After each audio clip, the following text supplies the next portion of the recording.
दान धर्मान राजधर्मान मोक्ष धर्मान विभागसः स्त्री धर्मान भगवत धर्मान समासव्यास जोगतः। दान धर्म की क्या महिमा है, राजा के धर्म की क्या महिमा है, मोक्ष धर्मा लोगों को क्या करना चाहिए, स्त्रियों का क्या धर्म है, भक्तों का क्या धर्म है, समास और व्यास संक्षेप और विस्तार पूर्वक भीष्म पितामह ने सुनाया। और स्तुति करते करते भगवान कृष्ण के तरफ देखा। 11 श्लोकों में स्तुति की। एकादशी तिथि है, 10 इंद्रियां हैं और एक मन है। मन को इंद्रिय नहीं माना गया। देखिए हमारे पास 2 जगह देखने के लायक हैं शुक्ला जी। एक तो बाहर देखने लायक है और दूसरा अंदर देखने लायक है। अच्छा एक बात बताओ आप लोग, आपने अपनी आंखों से हमको देखा कि नहीं? बोलो, देखा कि नहीं? लेकिन एक बात बताओ, आपने अपनी आंखों से हमें देखा, लेकिन आपने अपनी आंखों से अपने आप को कभी देखा?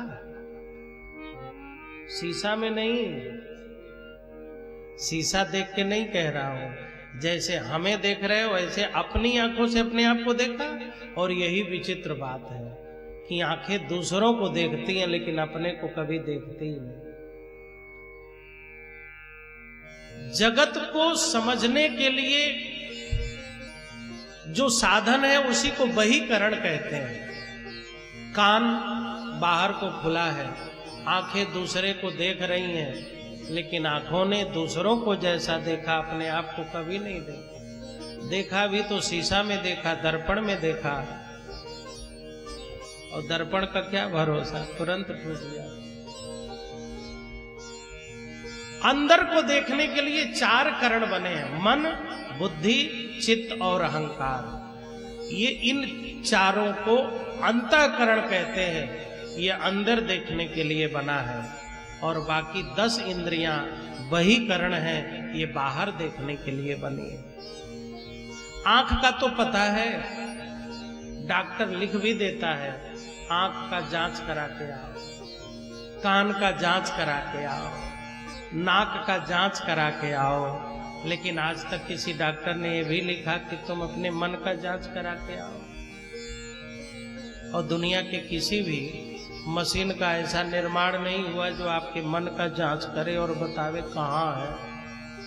किडनी का पता है, नाक आंख सबका पता है, मन का ही पता नहीं।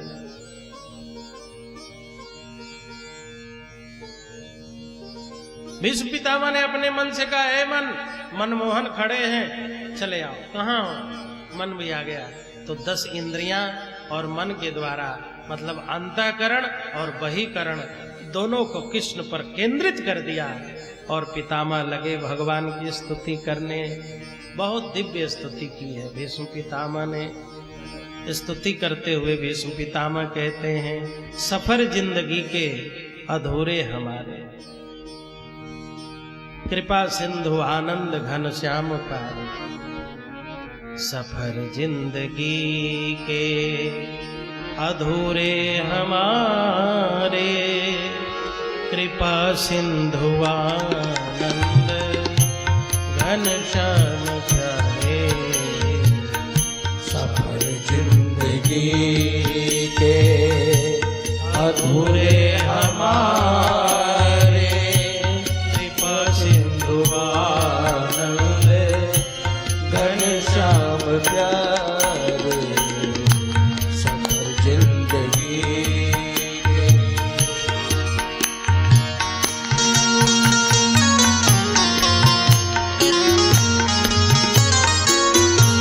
दोनों हाथ ऊपर करके श्री राधे।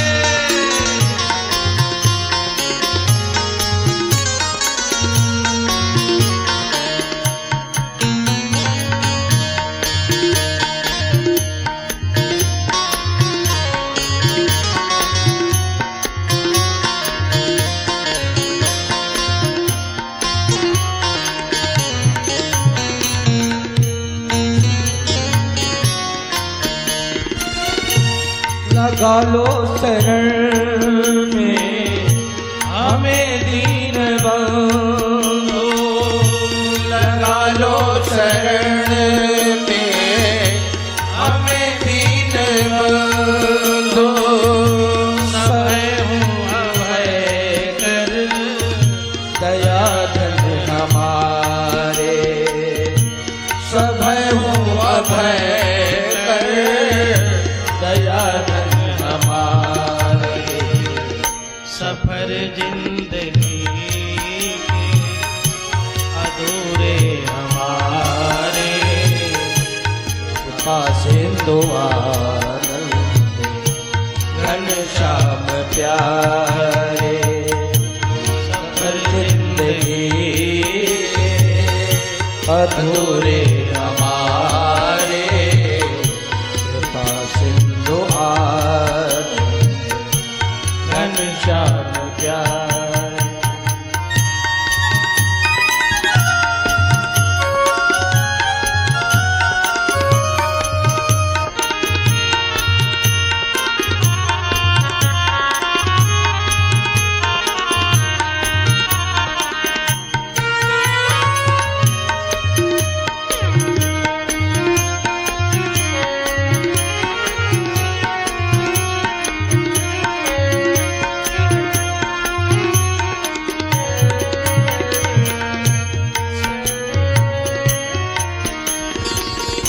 ये समता घरने बन में अटका हुआ हूँ। समता घरने बन में अटका हुआ हूँ। पुकारूं किसे कौन सुनता यहाँ है। पुकारूं किसे कौन सुनता यहाँ।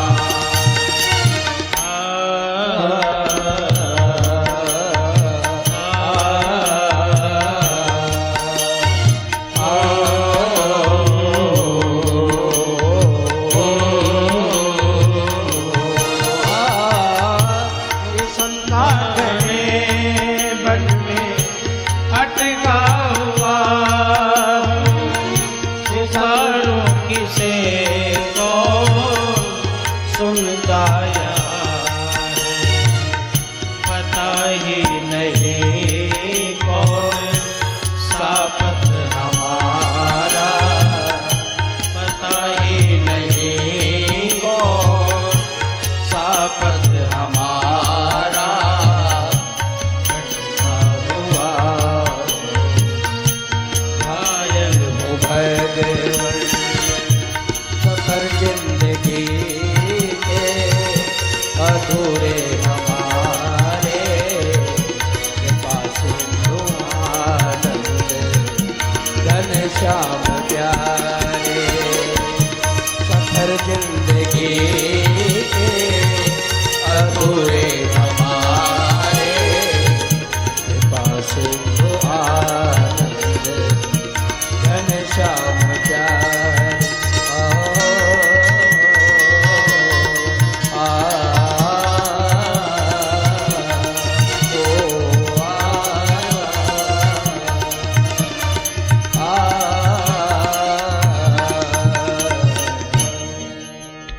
भीष्म पितामह स्तुति करते हुए, जब स्तुति और प्रार्थना की जाती है तो हाथ में पुष्प होना चाहिए। पुष्प उपलब्ध नहीं हुआ तो उन्होंने पुष्पिताग्रा छंद में ही स्तुति प्रारंभ की। इतिमतिरुपकल्पिता वितृष्णा भगवती सात्वत पुंगवे विभुम्नि। स्वसुखमुपगते क्वचिद् विहर्तुं प्रकृतमुपेयुषि यद्भव प्रवाहः। त्रिभुवनकमनं तमालवर्णं रविकरगौरववराम्बरं ददाने। वपुरलकुलावृताननाब्जं विजयसखेरतिरस्तु मे नवद्याः। भीष्म पितामह ने भगवान को देखा भगवान का मुखमंडल चंद्रमा जैसा, बड़ा ही सुंदर। उनके घुंघराले बाल लटक रहे हैं मुखमंडल पर। ऐसा लगा कि चंद्रमा के अमृत का पान करने के लिए शेषनाग ने अपने बच्चों को, अहि शिशुओं को अमृत पान के लिए भेजा। चंद्रमा में अमृत होता है। ये जो घुंघराले बाल है लटक रहे हैं, जैसे शेषनाग जी ने अपने परिवार को भेजा है। अरे मैं तो उनकी सैया हूं, परिजनों तुम भी तो जाके कुछ ग्रहण कर लो। आप भक्ति करते हैं इतना ही पर्याप्त नहीं है, आपका पूरा परिवार भक्ति करे, इसका भी ध्यान रखना पड़ेगा। फिर भीष्म पितामह ने देखा ठाकुर जी की नासिका में मोती झिलमिला रही थी, नाच रही थी। भगवान ने मोती से पूछा, बहुत नाच रही है और नाचने का कारण क्या है? मोती ने कहा कि स्वाति नक्षत्र में सीप में वर्षा हुई, सीप से मैं मोती बनी। लोगों ने सीप से निकाल के छेद दिया, घर छूटा, छेद हो। लोगों ने पूछा तो घर छूटा, छेद हो गया, नाच क्यों रही हो? मोती ने कहा घर छूटा, छेद हुआ, लेकिन मंजिल तो मिली, और बिना कष्ट उठाए जीवन में कभी भी मंजिल की प्राप्ति नहीं हो। मेरे नृत्य का यही कारण है कि मुझे मंजिल की प्राप्ति हुई, मुझे लक्ष्य की प्राप्ति हो गई। भगवान की पीतांबरी ऐसे चमक रही है, लहला रही है, और भगवान श्याम सुंदर सांवले हैं और पीतांबरी पीली है। जैसे आकाश जलधर बरसने वाला मेघ देखिए सांवला होता है, और बीच में बिजली कड़क जाए पीली पीली, तो श्याम सुंदर के सांवले सांवले बदन पर पीली पीली पीतांबरी चमक रही है, जैसे जलधर मेघ के बीच में बिजली चमक। लेकिन आकाश की बिजली चमकती है तो दिल दहल जाता है, लेकिन श्याम सुंदर की पीतांबरी की चमक को जो देख लेता है उसका दिल बहक जाता है। भगवान के ऊपर दिल बहक जाता है। ये पीतांबरी दिल दहलाने वाली नहीं है, श्याम के चरणों में दिल लगाने वाली। दिव्य झांकियों को देखते हुए भीष्म पितामह ने अपने प्रभु से कहा, प्रभु हमने दुर्योधन का साथ दिया, आपका विरोध किया, लेकिन मैं चाहता हूं आज मरने के पूर्व मैं आपको कुछ भेंट प्रदान करूं। भगवान ने कहा क्या बचा है, क्या बचा है अंतिम में कि आप हमें दोगे? तो पितामह ने कहा, प्रभु संसार में जो मिलता है संसार में ही मैंने खपत कर दिया, दे दिया, लेकिन जो हमारा अपना है वो तो हमारे पास बचा है। आपके धन को कोई ले लेगा, लेकिन आपके विवेक को कोई ले लेगा क्या? आपके ज्ञान को और कला को कोई ले लेगा क्या? पितामह ने कहा, हमारा समय लोगों ने लिया, हमारा उपयोग लोगों ने किया, लेकिन प्रभु मैंने दुर्योधन को अपनी बुद्धि कभी नहीं दी, और वही मेरी बुद्धि ही मेरी कन्या है। भीष्मक ने अपनी रुक्मणी नाम की कन्या आपको दी। रुक्मणी जी के पिता का नाम भीष्मक था, तो भीष्मक ने रुक्मणी दी, और भीष्म चाहते हैं मैं अपनी बुद्धि रूपी कन्या आपको समर्पित करूं। हे ठाकुर, मरने के समय अपनी बुद्धि आपके चरणों समर्पित कर। और दुनिया के समस्त साधनों का एक ही तात्पर्य है कि अंतिम में हमारी बुद्धि ठाकुर जी की है। इस जगत में जो भी है या तो दे के जाना होगा या छोड़ के जाना होगा। जो पाया है यहीं के लिए है। ट्रेन के लिए आप टिफिन बनवाते हो, सब पाथेय होता है, यहीं के लिए होता है। वहां के लिए तो धर्म होता है। यहाँ जो भी हमें आपको मिला है यहीं छूट जाएगा, लेकिन वहां के लिए तो धर्म है। और पितामह ने कहा मैं अपनी बुद्धि रूपी कन्या आपको समर्पित करता हूँ। और विवाह में जब कोई पिता अपनी बेटी किसी दुल्हा के हाथ में अपनी बेटी को देता है, तो उसका प्रयास होता है कि बिटिया के भरण पोषण के लिए कुछ दिया जाए, दक्षिणा दिया जाए। आजकल उसे दहेज कहते हैं, पहले उसे दायज कहा जाता था। दाय भाग जरूर देना चाहिए, देना ही चाहिए। अब लोग मांग के ले लेते हैं, पहले पिता लोग प्रेम से देते थे। तो पितामह ने कहा, मैं चाहता हूं मैं अपनी बुद्धि रूपी कन्या से आपका विवाह कर दूं और अपनी बेटी के भरण पोषण के लिए और आपके सम्मान में मैं अपना प्राण ही आपके चरणों में समर्पित कर दूं। और भीष्म पितामह ने उत्तरायण के समय श्री कृष्ण को देखते देखते अपनी बुद्धि भगवान के चरणों में समर्पित कर दी और अपना प्राण भी भगवान को समर्पित कर दिया। भीष्म पितामह मोक्ष का वरण किए। फिर भीष्म पितामह की अंत्येष्टि क्रिया हुई, श्राद्ध आदि हो गए, बड़े बड़े यज्ञ हुए और उसके बाद भगवान श्री कृष्ण द्वारका गए। भगवान के द्वारका जाने के बाद एक बच्चे का जन्म हुआ। वही उत्तरा के गर्भ से जो गर्भ में बच्चा जो पल रहा था, उसी बच्चे का जन्म हुआ। वह जब बच्चा बड़ा हुआ, जन्म लिया तो रोने लगा। बच्चे जन्म लेते हैं तो रोते ही लगते हैं, लेकिन जब रोना शुरू किया तो रोना बंद नहीं किया। वो ये देखना चाहता था कि जिस प्रभु ने हमें बचाया वो प्रभु कहाँ है। और वो प्रभु तो द्वारका में थे, प्रभु मिल नहीं रहे थे, इसलिए वो बालक रोता रहता था। कोई साधु संत महापुरुष आते थे तो पांडव लोग उस बच्चे को गोदी में रख देते थे। वो बच्चा सूंघता था और जब वही सुगंधी नहीं मिलती थी जो माँ के गर्भ में प्रभु के द्वारा मिली थी, तो वह बालक फिर रोने लगता था। यह जिज्ञासा का तात्पर्य है।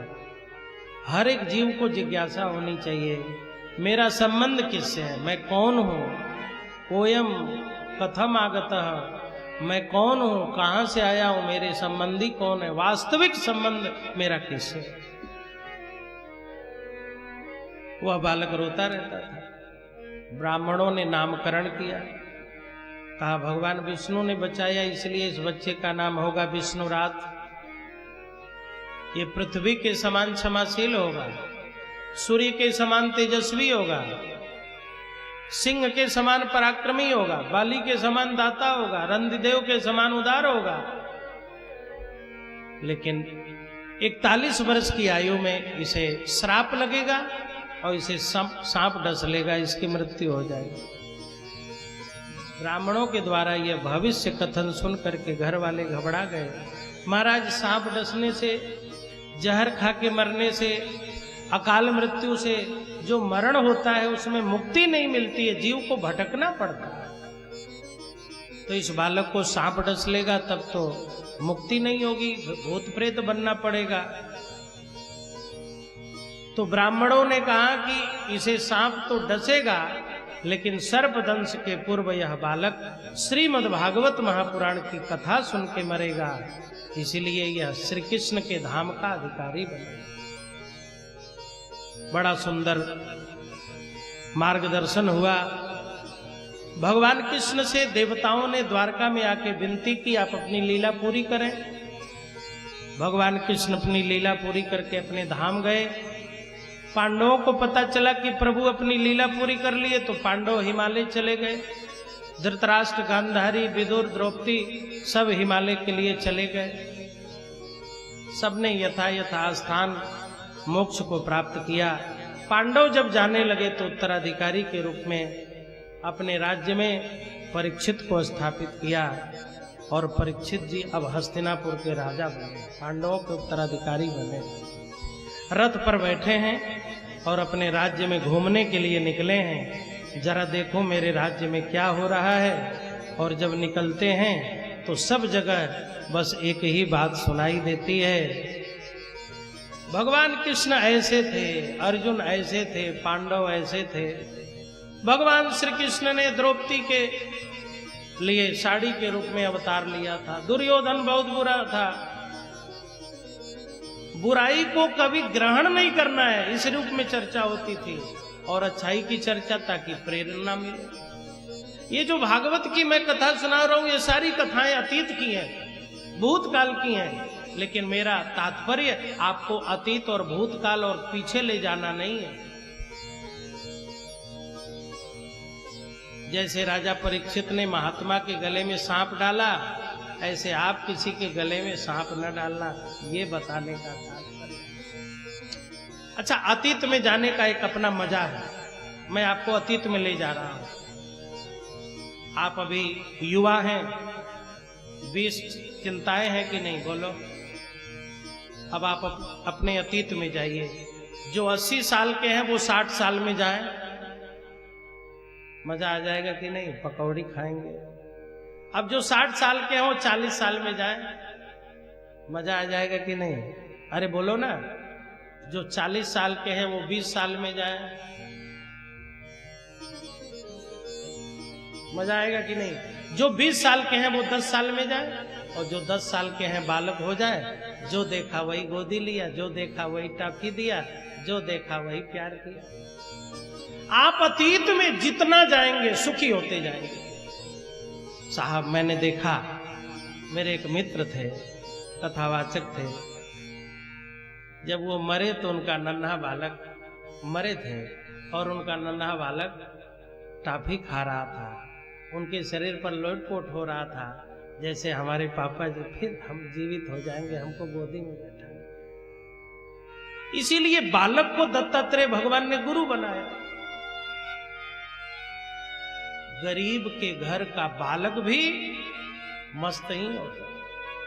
राजा के घर के बच्चे को बैठा दीजिए और गरीब के घर के बच्चे को बैठा दीजिए, तो कपड़े में अंतर होगा, लेकिन दोनों के सुख में और आनंद में कोई अंतर नहीं होगा। जिस मस्ती में गरीब का बालक होगा, उसी बस्ती में राजा का बालक होगा। राजा का बालक गाड़ी पर खेल रहा होगा, 1 करोड़ की गाड़ी पर अंगूठी पहना होगा, कुछ महंगा खिलौना लिया होगा। गरीब के पास ऐसा नहीं होगा, लेकिन दोनों की खुशियों में, दोनों के सुख में, दोनों के आनंद में कोई अंतर नहीं होगा। ये बाल्यावस्था है, जो धनहीन होने पर भी वही खुशी जो राजा के बच्चे में खुशी।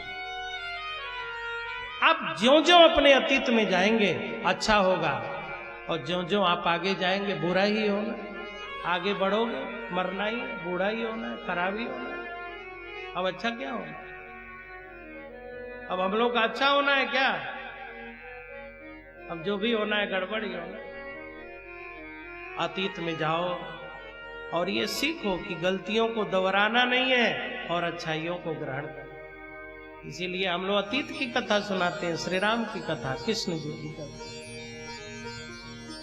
राजा परीक्षित निकले हैं अपने राज्य को देखने के लिए। सभी लोग बड़े प्रसन्न हैं। ततः परीक्षित द्विजवर्य शिक्षया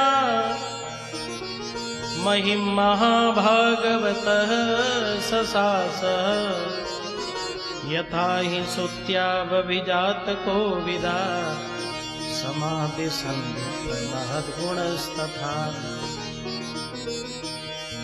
ब्राह्मणों के, विद्वानों के मार्गदर्शन में राजा परीक्षित पृथ्वी का शासन कर रहे हैं। अपने राज्य के लोगों को दुखी नहीं होने दे रहे हैं। चारों तरफ आनंद ही आनंद है। सब लोग अपने कर्मों में लगे हैं, पूजा पाठ में लगे हैं, खेती में लगे हैं, व्यवसाय में लगे हैं। सब लोग आनंद पूर्वक जी रहे हैं। तब तक राजा परीक्षित ने एक घटना देखी। एक काला कलूटा आदमी लोहे के डंडे से गाय को और बैल को पीट रहा। परीक्षित जी ने काले काले आदमी से पूछा, तुम कौन हो? तो उसने कहा, महाराज, भगवान ने 4 युग बनाए हैं, सतयुग, त्रेता, द्वापर और कलयुग। मैं कलयुग हूं। द्वापर में मैं दुर्योधन के रूप में आया, भगवान कृष्ण ने भीम से वध करा दिया। मैं त्रेता में भी आया, भगवान ने मेरा वध करा दिया। मैं सतयुग में भी आया, भगवान ने मेरा वध करा दिया। मैंने तो बहुत प्रयास किया कि सतयुग में ही कलयुग आ जाए। मैंने तो बहुत प्रयास किया कि त्रेता में ही कलयुग आ जाए, मैंने तो बहुत प्रयास किया, द्वापर में ही कलयुग आ गया। रावण ने सीता जी का अपहरण किया, ये मेरा ही तो प्रयास था।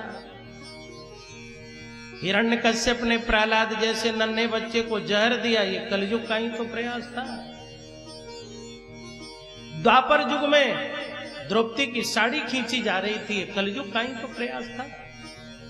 कलयुग कहता है दुर्योधन मैं ही हूं, कलयुग ने ही दुर्योधन के रूप में जन्म लिया। लेकिन क्या बताएं, भगवान ऐसे हैं कि जब देखो तब हमको मरवा डालो।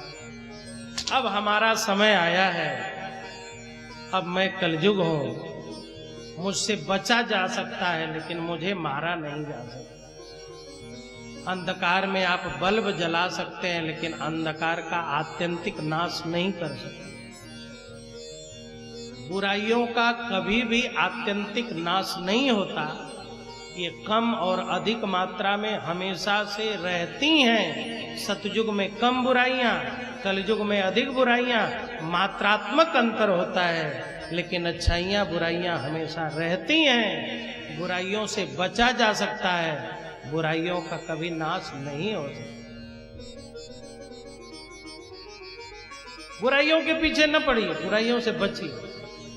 अच्छे बुरे हमेशा समाज में रहते। कलयुग ने कहा महाराज भगवान ने मुझे बनाया है, आप बचना चाहें तो बच सकते हैं, मुझे मार नहीं सकते। परीक्षित जी ने कहा लेकिन हम मारेंगे। और जब मारने के लिए तैयार हुए तब कलयुग चरणों में गिर पड़ा। और जब चरणों में गिर पड़ा तो इसका मतलब समझते हैं, नवन नीच की अति दुखदाई, नवन नीच अति दुखदाई, नवन नीच अति दुखदाई, नवन नीच के अति दुखदाई,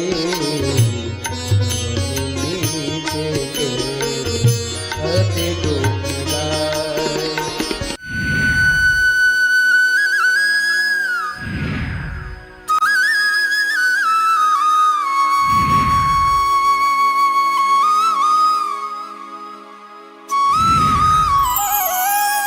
MDH का किचन किंग किचन में हो तो हम सब कुछ बना सकते हैं। MDH किचन किंग मसाला, like magic. साधु की व्याख्या